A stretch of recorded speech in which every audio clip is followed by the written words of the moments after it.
Sebuah truk mengalami kecelakaan terguling di kilometer 72 Jalintim Palembang Jambi, seputaran SPN Betung, Rabu 26 Januari 2022.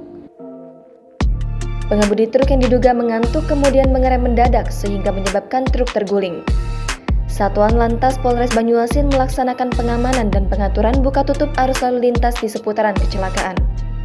Arus lalu lintas di Jalintim KM 72 seputaran SPN Betung terpantau ramai dan berjalan perlahan bergantian arah.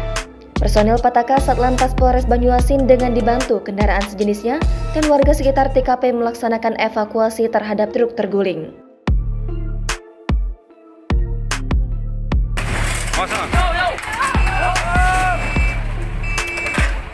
Truk yang terguling telah berhasil berdiri kembali dan dievakuasi ke bahu jalan. Arus jalan lintas di Jalintim KM 72 seputaran SPN Betung yang sempat diblokade pada saat pelaksanaan evakuasi telah kembali dibuka dan berjalan lancar pada kedua lajurnya.